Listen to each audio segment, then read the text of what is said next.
What's good, folks? Welcome to a special edition of the Cover One Film Room, the show that gives you the hows and the whys behind the good and the bad, normally of the Buffalo Bills. But this time, Eric, you and I are live in Mobile, Alabama for the Senior Bowl. We're here to give some hows and whys behind day one of practice. Looking forward to some things for day two, talk about some important Bills news that dropped earlier today while we were at day one of the Senior Bowl, and just talk some Senior Bowl stuff in general. It was a good day today. The weather was nice, a little bit underwhelming at times. We got some good food lined up for tonight, which is exciting, but this is something that we look forward to all year. You've been doing it for years. This is my second year. It's an awesome time. Just the environment, the atmosphere, how everything comes together. It's a really great place to be. It's awesome. It's literally, I always say it's the best event of the season because you're rubbing shoulders with guys that are in the NFL, front office personnel, players, former players, anyone and everyone from the NFL is here in Mobile for this event. And it's such a small town that anywhere you go, you're going to bump into people and, you're going to be awestruck at times. And so it does make it fun. Everyone's approachable. That's what's really cool about it. And, we were talking offline about if they eventually move this somewhere else to a bigger city, how disappointing that will be because it will lose that small town, again, atmosphere that makes this such a great experience coming down to Mobile. And like you said, we have some good places scoped out since we've been down here the last few years. We're hitting up a Mexican place for some food tonight. The experience is always great about this, and as you guys can see, it was beautiful. We did get a little sun. That's typically part of the Mobile experience. Not prepared like Anthony, putting sunblock on the face. So, I got a little sun, a little bit, but again, that's part of the whole Senior Bowl experience. And it wouldn't feel right if that weren't the case. My wife would murder me if I came. I got sunburned. I was telling Eric yesterday in the car, and I got sunburned really bad several years ago on a trip without my wife, and she has never let me forget it. So I had to make sure that I was prepped and prepared this year. And it's funny too, talking about like the small town and running into people. Last year, how accidentally how many times did we keep running into Brian Dable and his dad? And we were like, he probably thinks we're stalking him. Like the first time it was like, cool. The second time it was like, cool. And then the third time we were like, let's just avoid him. Like he probably thinks we're like hounding him. He was like this close to just handing us a stogie and like, all right, just come sit with us because you guys are obviously creeping on us. We're trying to go from bar to bar, restaurant to restaurant. Everywhere we went, he was going, and it was just like, we're not following you, I swear. It's just happenstance. It's been a really fun experience again for my second year, and everything that we've been able to see and do. And looking at it today, pure Senior Bowl focus, but in the midst of that focus, in the midst of that experience, I can't stress enough how excited I am for dinner tonight.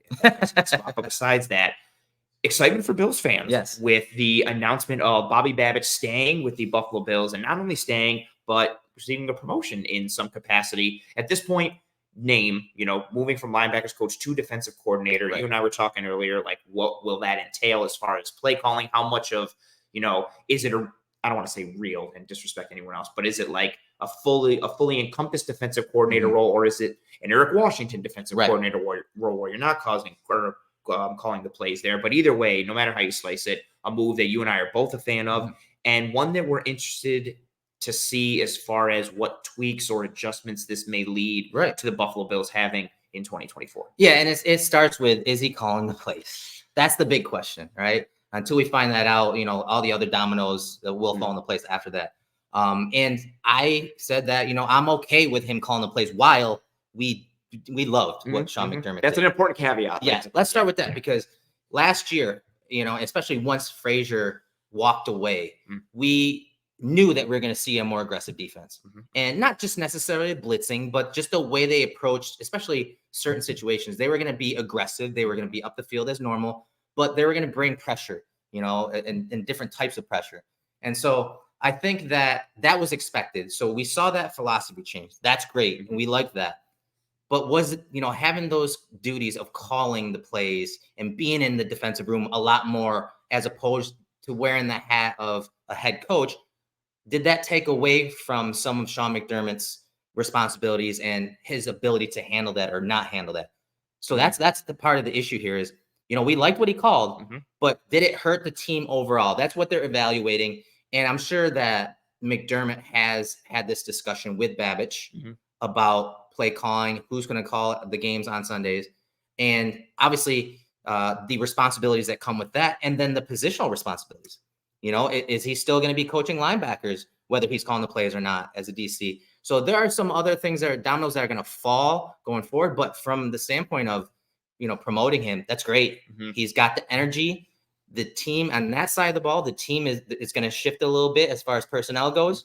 And so why not have a young, energetic, smart guy that has developed players slide right into that DC role? And then again, hopefully he does call the plays. If not, I'm still comfortable with the plan that they have in place. Yeah, like we were talking about earlier today when the news dropped, like it's very much like a win-win. If McDermott still keeps calling plays, okay. If it's Babich, it works in a vacuum, but also with how long he's been in this defense and how long he's worked with Sean McDermott, you know that he'll have that core and that different levels too, right? Yes, we're going from that safety position coach where he had a hand in Micah Hyde and Jordan Poyer becoming arguably the best safety tandem in the NFL. And then he moves to linebackers last year where we get Tremaine Edmonds' biggest splash play year. Matt Milano becomes an all-pro. And then he goes into this year. We see a big jump in Terrell Bernard's game. We see even, I know he's still not what people wanted, a jump in Terrell Dodson's game in terms of what he was able to do from an effectiveness standpoint.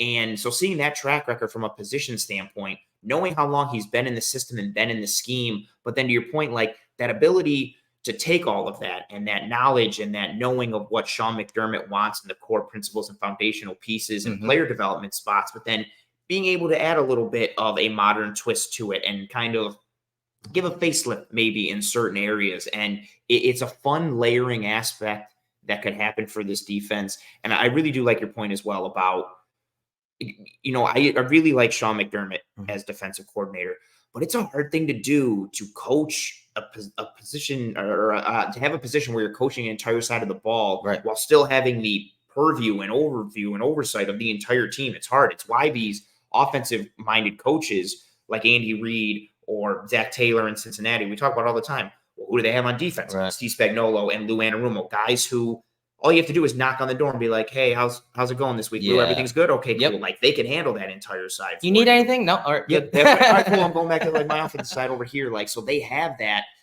person who can captain an entire side of the ball because it is hard. And there's a reason majority of coaches do not run a side of the ball in addition to their head coaching duties because it's so much on your plate. Yeah, no doubt. And so that'll be interesting to see. And the other thing when it comes to Babich is you talked about how he's developed, you know, several different levels, players at different levels.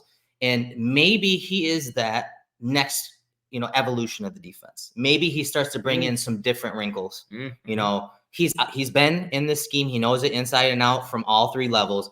And so now maybe he is able to mesh some of the modern day stuff with what they're good at. And if anyone knows how to disguise coverages, it's him, right? It's him. He's done it for both levels. So it'll be interesting to see the different wrinkles and fingerprint that Babich has on this defense, whether he's calling plays or not. And I like that piece of going from the safeties to then going to the linebackers, having that knowledge and that like fingerprint on hand experience with that spine of the defense. The only thing that would have been better too if he was like also a D-line coach or defensive tackle coach at some point, but being able to connect the back end to the second level of the defense and maintain that integrity of the spine, which is so important to closing off an area of the field to offenses, especially offenses that tend to do well in today's NFL, like the Chiefs offenses, like the Bengals that can attack those spots. Being able to see how he can merge that and marry that experience that he's got with those position groupings on a potentially larger scale. And again, even if he doesn't, I'm fine running it back with Sean McDermott as play caller and defensive coordinator, like in actuality instead of just title. Like it's very much a win-win move. Good for the continuity piece. And again, also just not from like our analysis standpoint, good for Bobby Babich. Yeah. Kind of like carving his own path and taking new responsibilities. This is a nice feather to follow in his father exactly. at linebacker coach and to do what he did. Wow. Like that's tremendous. And like you said, it seems across the league, he's well respected. He obviously got some interviews, you know, going. And so, you know, I'm excited. I'm excited from that perspective. We just have to see the other dominoes that are going to fall as far as the positional coaches, D-line coach and whatnot, linebacker coach, and see how that all kind of irons out, because that will determine a lot of things, especially when it comes to game day, even personnel wise, Yes. So that's going to play a huge part going forward. The D line, there's a lot of overall happening there. And it's something we're going to talk about here in day one of the Senior Bowl coverage. Yeah, absolutely. That Bills position grouping at the defensive line, a lot of questions around it, just from an overall performance standpoint going forward, but just from a bodies perspective, they have to address that position grouping based on who they have signed for 2024. And it's good that at day one of the Senior Bowl, there were some potential standouts today as we move our focus a little bit now towards that Senior Bowl. Several standouts offensively, defensively. We were talking a bit offline. It was a day, especially on the back end of the afternoon with the American team, where it was not as much flash or fizzle. Overall, not a day with a ton of splash plays or tremendous moments. More several guys having one or two plays here that were really encouraging, really nice little pieces to see here or there, overall going in and putting that entire picture together for who stood out on day one. Yeah, and, day one is always, it's slow usually, and these coaching staffs are adjusting, and they're working with different coaches now. It's not all same, the same staff. So you have those adjustments and getting in and out of the huddle, all those little things. And then if you're speaking about the position that the Bills are heavily interested in, wide receiver, talking about quarterbacks and wide receivers who have never really thrown to each other. Yeah. So adjusting to, the depth of a route, how someone comes out of a route, how hard someone throws it underneath versus deep, like all those little things take a little time. And today we saw a bunch of that, that transition and adjustments when it comes to that. So yeah, there was some sloppiness at times. I thought the American team came out a little slow, a little sluggish. You saw them coming slow out of the huddle. They started off with like special teams. They kind of eased into practice. Yes. Whereas the national team, it almost felt a little more physical. Like they started with physical stuff up front, run fits, combination blocks, 2-on-1 type blocks, stuff like that. And then they ended practice with one-on-ones, offense versus defense, trench work, and wide receivers, DBs to decide who was going to do push-ups at the end. They started physical and intense, and they ended physical and intense. There was more juice and oomph to it. So you got to understand that some of the things that are coming out and notes are coming out. You take it with a grain of salt because it is day one. But yeah, I think overall, I expected more big plays, especially because of that. Like, hey, maybe there's a broken coverage and the receiver's getting deep. But overall, I thought that it was underwhelming. And now a few guys did stand out, and I'll let you start off with that. Yeah, there was. I sent out a tweet earlier, and I felt the list was so long. Like for me, at least, of like some guys who stood out. But again, I think that list was kind of reflective of the day. It wasn't, these three guys dominated and were the stars. It was more like, no, there were several players, more than several, who all had like nice little pieces and nice little aspects to their game. And starting with the wide receiver position, we'll start with the morning practice, that national team squad. I like the flashes I saw from Malachi Corley today, who labels himself as the yards after catch king, which is wild. It's a lot to live up to. Absolutely, it is. But seeing, that type of physical dominance that he showed on tape and the offense he comes from, that type of success isn't sustainable at the NFL level. And so I wanted to see, what would he look like from a technical perspective today, and good releases from him. Some struggling at times in his route stems, but even on those routes, he was separated at the catch point and show really strong hands and pluck the ball out. Roman Wilson had a really good day, who I know you like and you'll speak to, like what Ricky Pearsall did. Like some things that we saw from Javon Baker, really with his releases and what he was able to. I think he showed that explosion and burst in a variety of ways at the wide receiver spot. The back end of the day with that American squad, Ladd McConkey routed dudes up left and right. I also thought Marcus Rosemy-Jackson from Georgia, so showing some athleticism and fluidity. Again, nobody who came in and dunked on anybody today. No one who you left going, man, like there wasn't anybody on day one like last year where it was, man, Tank Dell had a day. Wow. Or somebody was like, you know what? Jonathan Mingo impressed everyone with his size and frame. Sidney Brown, There wasn't any of that at the relevant to the wide receiver position, but there were a lot of little pieces at that spot that I think you could hang your hat on for day one and hopes for more improvement for day two. Yeah, I thought Tez Walker from North Carolina was a guy that we're all looking, to as Bills fans. We were talking, you heard Bean and McDermott talk about speed, and they got to add speed, and they need speed. and how that could open up the offense. And I thought Tez Walker was a guy that, you had to watch today to see that speed and really his build. I thought he came in, he looks really skinny. He looks really thin. Way thinner than I thought. Yeah. Absolutely. Yeah. 100%. But when it came to speed, we saw it. They did a segment with play action passes where a lot of shot calls down the field. Shea Tierney is the offensive coordinator for it's the national team, right? Correct. I flipped him earlier. I can never remember. Yeah. Yeah. Shea Tierney's a former Bills coach, under Dable. He is still on that staff with Dable, and they ran that wave concept that we've broken down so many times, that double post with the X cross on the backside that they used to run with, John Brown, Gabe Davis, and Cole Beasley and Diggs at times. They ran that play, and you saw Baker as the backside receiver on that deep cross get open. I'm like, hey, that's exactly what the Bills need. They need that X, right? They need someone opposite Diggs. And so I thought that segment was cool because then you got to see the role that Tez Walker could play for an offense. And that was primarily as a clearing route. But on those 3-level passing concepts, he would fake that deep over, hit to the corner, and he was open. He just didn't get the ball a few times. And honestly, I don't know if the quarterbacks would have been able to throw it that far down the field. Fair point. But we're talking speed. He registered the top speed for that practice at 21.18 miles per hour, number one across the board.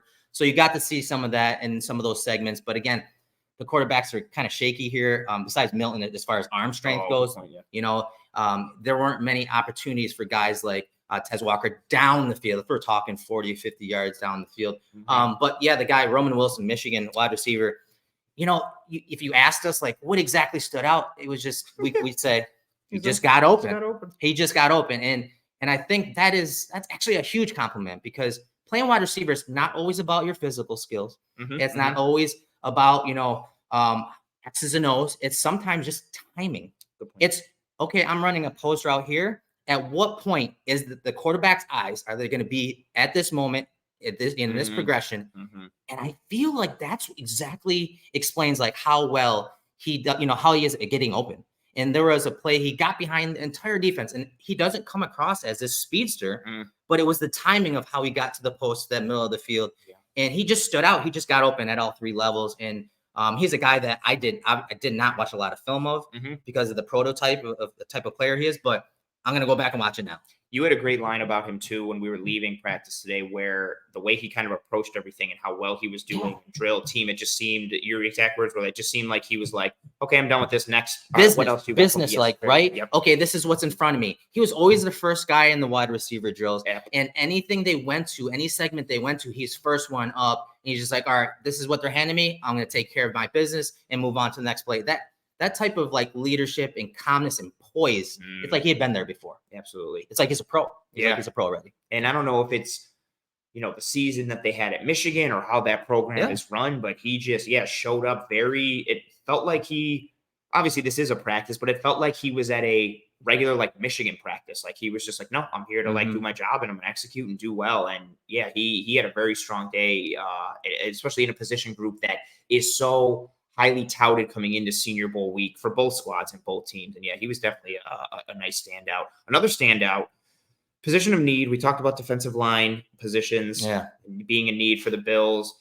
They're going to have to fill bodies at edge and defensive tackle. I want you to speak to someone who flashed a bunch for you today, baby Kyle Williams. Baby Kyle. Yeah. Nice. You can't ignore it. As a Bills fan, you look at him and he wears 90, he was 95 too, doesn't he? Like it makes sense. And Braden Fisk from Florida State. And I'll be honest, when I watch this film, I hear like the buzz around him. I was actually kind of disappointed. We were talking about him on the plane yesterday. Yeah. But I thought he dominated that practice today. I thought he was disruptive. He was just a handful. And the thing that you notice, whether you're watching film or when you watched him down on the field, his quickness off the ball, but his timing of the snap was better than anyone on the field for both teams. 100%. He was timing the snap against the run, blowing it up in the backfield. He was pushing guys into the face of the quarterback, affecting the passer. He was phenomenal today. He stood out so much. Now, is he a guy that the Bills necessarily need because he's probably more of a 3-tech? Probably not. But as you said, how many guys are under contract at D tackle? With the addition of Elianko last week, 5. Right. And so they're going to need depth.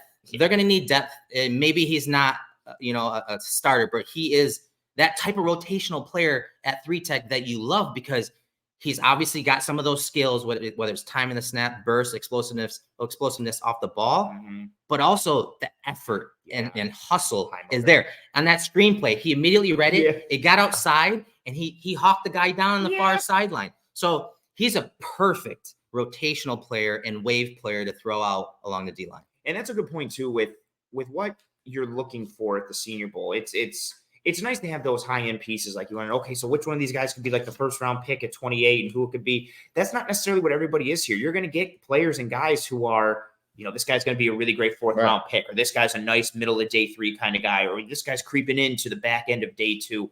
And I think Fisk is a really good example. I think the defensive tackles in general are a good example today with who shine.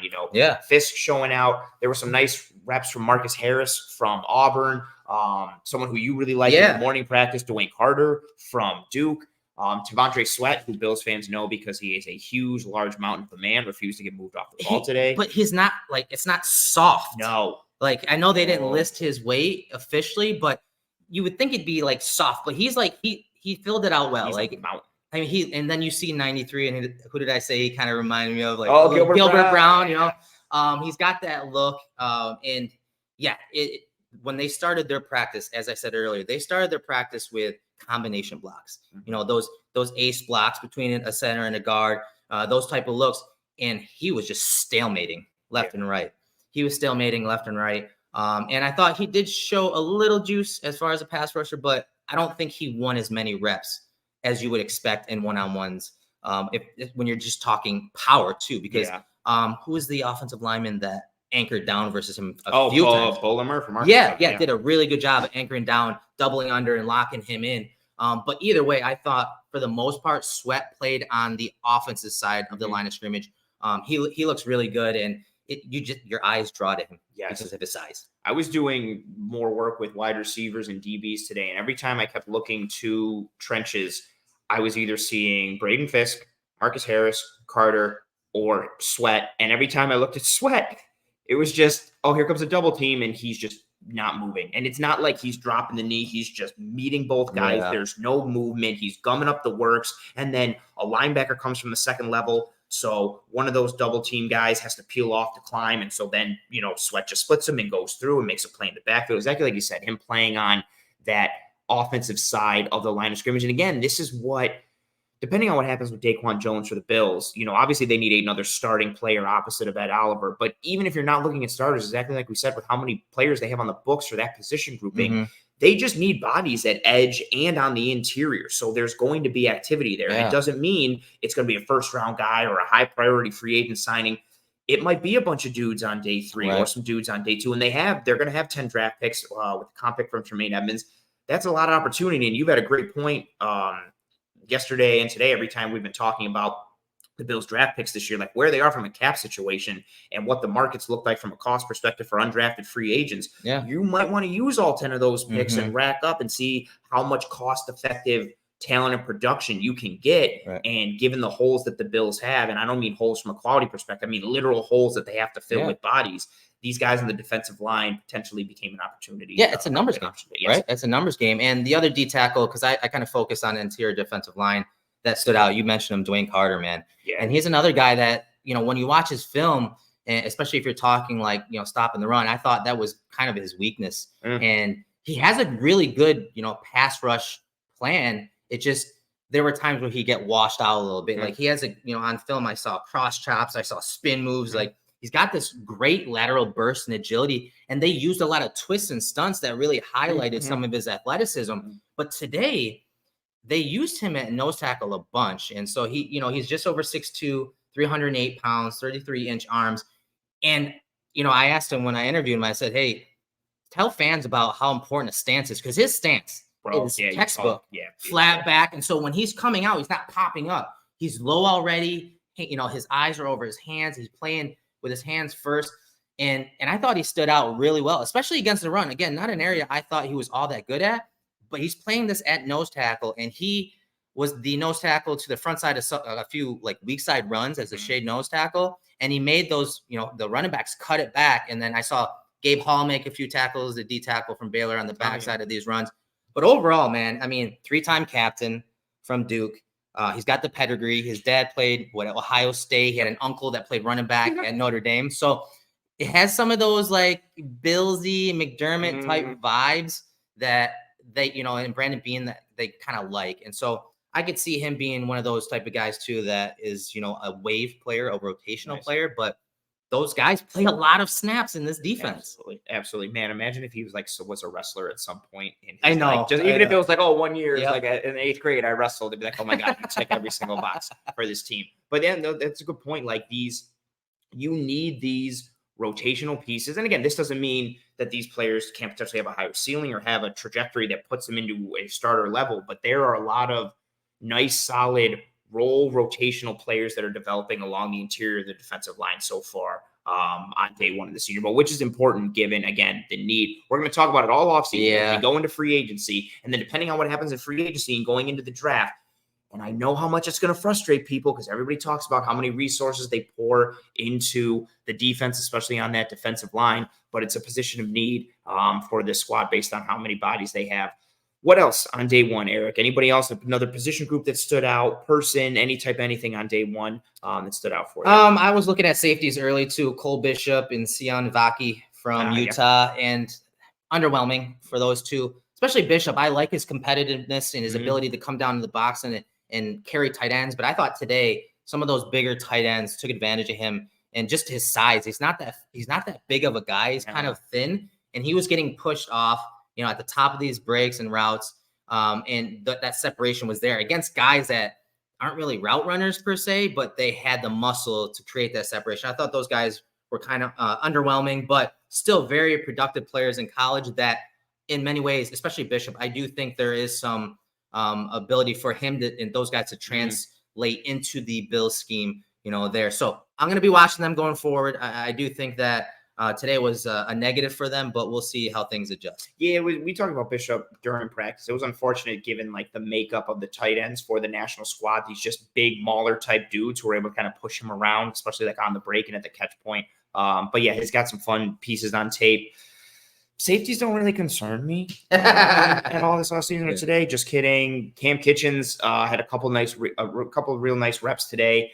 No, it's tough for safeties to really show out at the Senior Bowl. But he had a couple nice reps in one-on-one, including, kind of acting as like more of a slot or apex player and covering down and carrying guys vertical, which was nice to see. It's things he does on tape, so it's nice to see him flash today. I like some of the reps from Jalen Simpson, safety from Auburn. I hadn't watched him on tape coming in, but he played with burst. He drove on some routes. He had a couple nice PBUs and plays on the ball today. He's somebody that actually good. Him and it's great that him and Marcus Harris both play for Auburn. I'm going to be looking at some of that tape to kind of wrap some things up tonight. But again, safety is a position. I was hoping to see more from Javon Bullard today. Yeah. Didn't really too much, but he's still a good player. We'll see what happens going forward. Again, safety is another spot that this Bills team needs, and I'll have my eyes there again tomorrow because I love Cam Kitchens and the position in need, but more trench work tomorrow. As we wrap on day one, anything else to add for day one, or are you full steam ahead in terms of your focus for day two? And if so, what are you looking for? Yeah, day one to day two, I just wiped the slate clean, and, start over again because, again, that first day is it's an adjustment process. So day two, we'll see how things go. And hopefully these guys bounce back and, start to make some plays and hopefully get a little more energy at practice. Yes. I'll be looking forward to that as well. In addition to seeing, how we at Cover One just address the sunscreen game. Yeah. And just seeing the level of definitely have to. A growth mindset there. Huh? That's absolutely correct. Just showed up unprepared today. Just a lack of preparation, and it showed on the field. And we'll course correct for that and self scout. It will be better tomorrow for day two. But yeah, there's a lot more to look forward here in the film room. This special Senior Bowl week, Senior Bowl edition that we have here. We also have John and Dan running over at Cover One Draft Weekly. They'll be having daily videos as well, and more of an overarching performance perspective from both days of the Senior Bowl. But that'll do it for us here in this special edition of day one of the Senior Bowl. We will be coming live at you again tomorrow after day two. We appreciate you folks. We hope you are all doing well. Be kind to one another. Take care of one another. We hope you and your family and friends and loved ones are all doing well and are staying safe. If you enjoyed this video, please, and thank you. Drop a like on this video. Turn on notifications. Subscribe to the Cover One channel. We have you covered every single day of the week with anything and everything Buffalo Bills. Rate, review, and subscribe on the podcasting apps and platforms. That'll do it for us here. For myself, Anthony Prohaska, for Mr. Eric Turner. We'll see you tomorrow. And wherever else you see it, maybe we're here in person. Godspeed. And as always, go Bills.